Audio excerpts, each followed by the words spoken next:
नमस्कार मेरे प्यारे भाइयों और बहनों, आप सभी का इस उपदेश चैनल पर बहुत बहुत स्वागत है।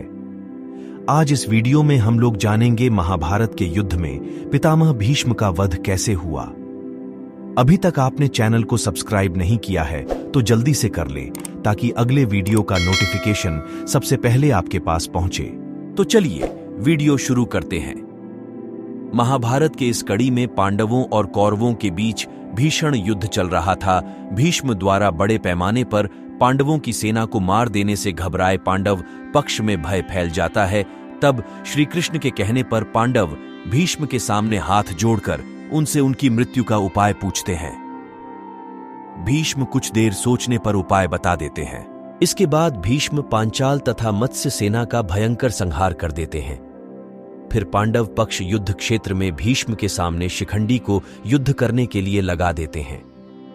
युद्ध क्षेत्र में शिखंडी को अपने सामने डटा देखकर भीष्म अपने अस्त्र शस्त्र त्याग देते हैं और निहत्थे खड़े हो जाते हैं, क्योंकि भीष्म की प्रतिज्ञा थी कि वे किसी स्त्री से युद्ध नहीं लड़ेंगे। भीष्म ने कृष्ण पर युद्ध धर्म के विरुद्ध आचरण करने का आरोप लगाते हुए एक स्त्री पर वार करने से मना कर अपना धनुष नीचे रख दिया। कृष्ण ने भीष्म को उत्तर दिया कि आपने हमेशा ही अपने द्वारा निर्धारित मानदंडों पर निर्णय लिया है और धर्म की अवहेलना की है। आज भी उन्हीं मानदंडों पर वे शिखंडी को स्त्री बता रहे हैं, जिसका पालन उसके पिता ने पुरुष की तरह किया है और उसके पास यक्ष का दिया हुआ पुरुष लिंग भी है। भीष्म के सामने अपने रथ पर खड़े शिखंडी ने लगातार भीष्म पर तीरों से वार किया, लेकिन भीष्म के कवच से तीर टकराकर गिर जाते थे। शिखंडी के तीरों में इतनी शक्ति नहीं थी कि वे भीष्म की छाती को छेद पाते। तब अर्जुन भी पीछे से भीष्म पर वार करने लगे। अर्जुन और शिखंडी के तीरों के रंग एक थे, इसीलिए और नजर कमजोर होने के कारण भीष्म अर्जुन के तीरों को पहचान नहीं पाए। इस तरह शिखंडी की आड़ में अर्जुन के तीरों से भीष्म का शरीर छलनी हो जाता है। कहते हैं कि शिखंडी ने अपने रथ पर खड़े होकर लगातार 2 दिनों तक भीष्म पर तीरों से वार किया था, लेकिन उसके तीर भीष्म के कवच से टकराकर गिर जाते थे, उसको भेद नहीं पाते थे। इसीलिए भीष्म अपनी प्रतिज्ञा के चलते उसके तीरों को ना तो काटते और ना ही शिखंडी पर वार करते थे। फिर अर्जुन शिखंडी के पीछे से भीष्म पर वार करते हैं।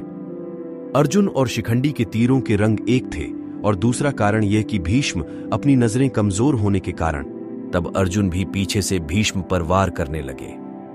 अर्जुन और शिखंडी के तीरों के रंग एक थे, इसीलिए और नजर कमजोर होने के कारण भीष्म अर्जुन के तीरों को पहचान नहीं पाए।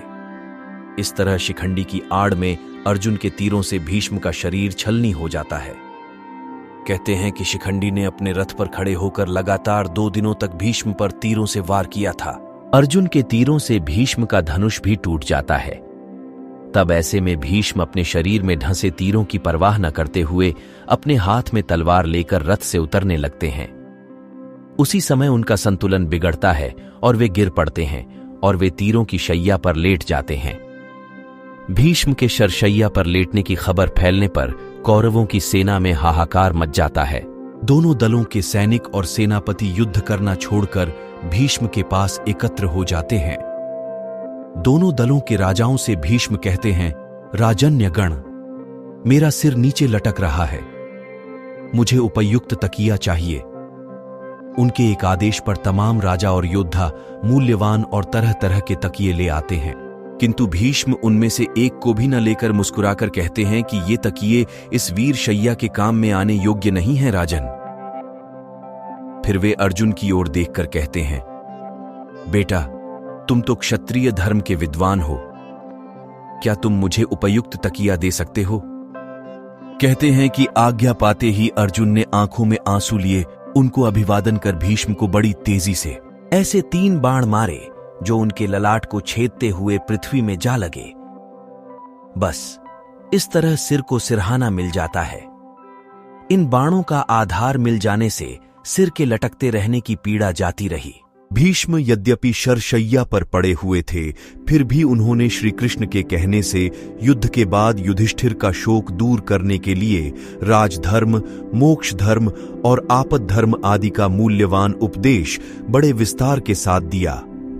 इस उपदेश को सुनने से युधिष्ठिर के मन से ग्लानि और पश्चाताप दूर हो जाता है। बाद में सूर्य के उत्तरायण होने पर युधिष्ठिर आदि सगे संबंधी, पुरोहित और अन्यान्य लोग भीष्म के पास पहुंचते हैं। उन सबसे पितामह ने कहा कि इस शरशैया पर मुझे 58 दिन हो गए हैं। मेरे भाग्य से माघ महीने का शुक्ल पक्ष आ गया। अब मैं शरीर त्यागना चाहता हूं। इसके पश्चात उन्होंने सब लोगों से प्रेम पूर्वक विदा मांगकर शरीर त्याग दिया।